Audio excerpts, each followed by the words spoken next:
happy for my life that, for one, I'm still alive, and for two, when the cops came, I had completely sobered up. I went into character. I elevate my frequency plus upgrading my energy, and every since the day I did that, I'm so into me. Yeah, I'm beautiful, deserving of all things. Fix my crown, it was slipping off a fucking queen, and how I'm feeling now, I'm feeling good. I'm in my zone, and can't nobody nothing knock me off my throne. Let me tell you this. Hello, beautiful people. How are you guys doing today? Don't answer so fast. How are you doing today? I woke up this morning and my vibration was low. Today wasn't the day at all, I'm telling you, because I chose for it to not be that day. I chose to stay in the vibration that I was in. And you know, sometimes we have days like that. For those of you who don't know, my name is Unique Matthews, and approximately 3 weeks ago I started this YouTube channel in hopes to inspire, motivate, lend a hand, share my experiences so that people can know that they're not alone and that there is other people in this world who goes through similar situations, and also to assure you that there's hope, you know, and you will overcome it. You will overcome it. So let's get straight into it. On my way home from class today, something came into my spirit to share this story. It took a whole lot of courage to come on here to talk about it, because it's not something that was in the past. It's something that I'm still overcoming. But I think that it's very important to be honest with my viewers and to be honest with myself as well, as to things that's going on throughout my life. Plus, I think that there is a meaning and a purpose for making this video.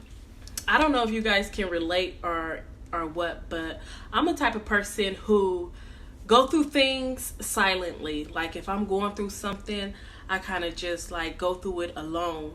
And I'm still trying to figure out that part of me. I'm not sure if it's an ego pride thing or if it's I trust in myself enough to know that I can overcome this, and so I'm going to overcome it, but I like to do it under my own circumstances, if that makes sense. So it's kind of a bit uncomfortable, but I've realized that being comfortable leads us nowhere. Being uncomfortable helps us to overcome things and get up and fix it, because we're not going to be sitting on a nail our entire life. We're going to get up and see what's causing the pain. So with that being said, here's my story.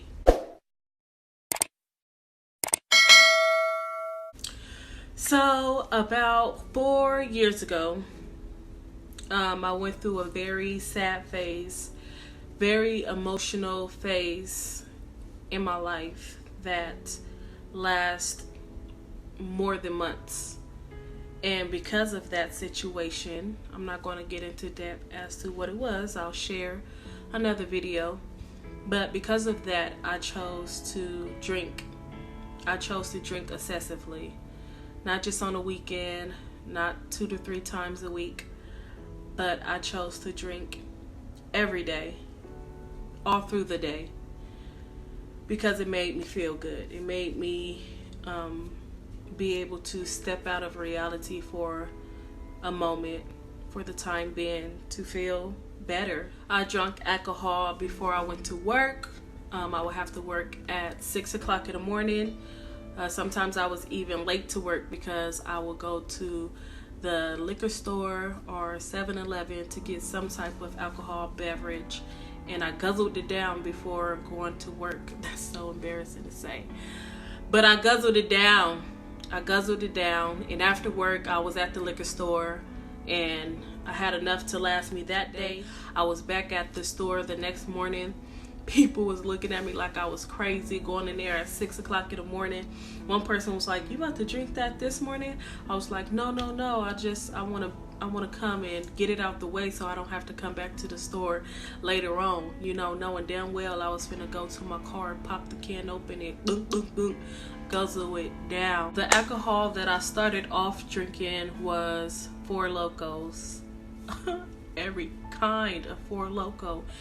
Any Four Loko I could get my hands on, and those were so strong. I was like drinking 2 cans a day, one in the morning, and then by 2-3 o'clock I was drinking my second can, and by like 5-6 o'clock my son coming home. Hold on, gotta give him some loving. Booger! Mommy! Yes! I love you too. Give me some love.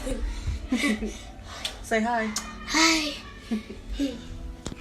So not only was I drinking Four Lokos, but I was guzzling down those New Amsterdams, particularly the shots, the peach kind. I like the pineapple kind. The pineapple's the yellow, yeah, the yellow kind. I like the berry kind, original kind sometimes. And I will buy those by shots because, you know, they're only $1. And besides those, I was drinking Buzz Balls. I was drinking Hennessy. You know, when the money was looking right, I was drinking Patron, dark, light, whatever got me there. I was just drinking crazily. A lot of the times I like drinking, what are those called? Mike Hard Liquor. I like starting off with those because they had a lower percentage and I didn't want to drink a heavy percentage. So how your day went, dude? Good.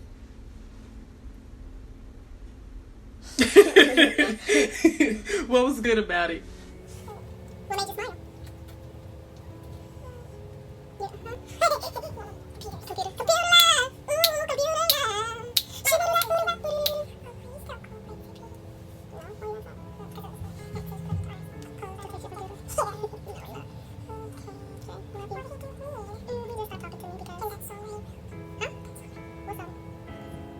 Because I knew that I wanted to continue to function, right? So I would start off real light, then by the middle of the day I do something medium, and then by the end of the night I have my hard liquor or whatever. So during that time I was in a homeless program, and I had to attend alcohol and drug class because we had to do these weekly P tests. Whoever came in and pissed dirty, I didn't know when I first signed up for the program. When I went to my interview with the program, I had to pee in a cup, and I was smoking weed at the same time, so I pissed dirty. And so because of that, from that day on forward, every week I had to come in and test. So I was still pissing dirty because, you know, I was a weed smoker as well, but I wasn't as heavy as I was drinking alcohol. So since I was continuously pissing dirty, they told me that I had to enroll in this AOD class, alcohol and drug class, and I did not want to join. I did not want to join. I'm like, I'm not no drunkie, you know, I don't do hard drugs, but I had to join in order for them to financially help me out. So I end up joining, but I remember telling them, you know, I worked from this time to this time. So by the time the classes were over, because it was group, you know, and I definitely didn't want to join no group because at that time I was a very introverted person. I stayed to myself and I wasn't very social. So I definitely didn't want to go to group. So I told them that, thinking I was getting out of it. No, I was not out of it. They customize a schedule for me. They like, okay, when you get home on these days after hours, we'll send her to my house. Stacy, I love Stacy, and she went through a lot of hardship in her own life, and so I loved her a lot because she was somebody that I could relate to and who could relate to me. But when she left after the counseling section, when she left, I was a wreck. Like, I was a wreck because during the process we brought up a lot of emotions, a lot of things that has occurred in my past that I just wasn't, you know, really ready to talk about. But since I did want help with my rent and, you know, utilities and things of that sort, I was like, man, I just gotta sit through these classes. But as soon as she left, baby, I went to my happy place. I went to the place that made me feel good.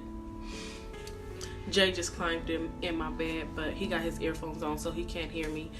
But yeah, the days that the counselor came to talk to me were the worst days. I remember her sitting there talking to me and asking me about, things in my life. And when she left, I was very emotional. Because I was left with my thoughts alone. And so I just drunk even more on those days. Eventually on the program, it got worse, and they signed me up to I think it was a therapist or a psychologist. So I remember going to this specialized therapist and him asking me questions like, how much is my intake of alcohol? What do I think throughout the time that I'm drinking or before I drink? What causes me to drink? What are my coping skills? This, that, and the other. And I remember trying to answer the questions the way I thought that I should, and that's sugarcoating it, because I didn't want to come back to another section. So I was like, oh, I'm drinking 3 cups a day, knowing I was drinking like 10 plus, and so I tried to sugarcoat it because I'm there for a reason. Of course I drink, so I wasn't like, oh, I don't drink at all. Then he asked me how did I feel throughout the day and stuff like that, and eventually I became honest with him and told him how I truly felt. And at the end of the entire questionnaire process and therapy session, I remember him diagnosing me as a functional alcoholic and saying that I do get up to go to work, I do get up to do this, that, and the other, and I don't allow alcohol to overcome my life completely. However, I wasn't that honest with him. I didn't let him know that I did drink before I went to work. I wasn't honest with him and telling him that I just tried to run someone over, and instead of me running them over, I hit the curb really hard. And I thank God in that moment. That's another story for another day. But I will say this. I'm so happy for my life that, for one, I'm still alive. And for two, when the cops came, I had completely sobered up. I went into character. I'm telling you, I went into character. So I could go on and on and on, sharing different stories about my catastrophe that I'm overcoming. So let's talk about the current. Currently, I have decided to stop drinking. I've had so many different episodes, in so many different times where I've stopped, going a month, stopped, going a week, stopped. I've gone 2 weeks without drinking, stopped. I've gotten back up and I failed. I've gotten back up and I failed. And so a week ago, I've decided to give it another try. I don't drink as much as I used to. And now I be saying that like I'm a wineaholic because I love wine.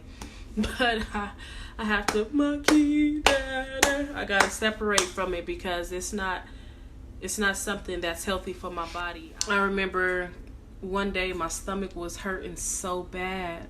Like I would bend down to tie my shoe and it felt like this thing was just rising in my stomach and it hurt. So I went to the hospital, only to find out that I had an ulcer and I needed medication to heal it.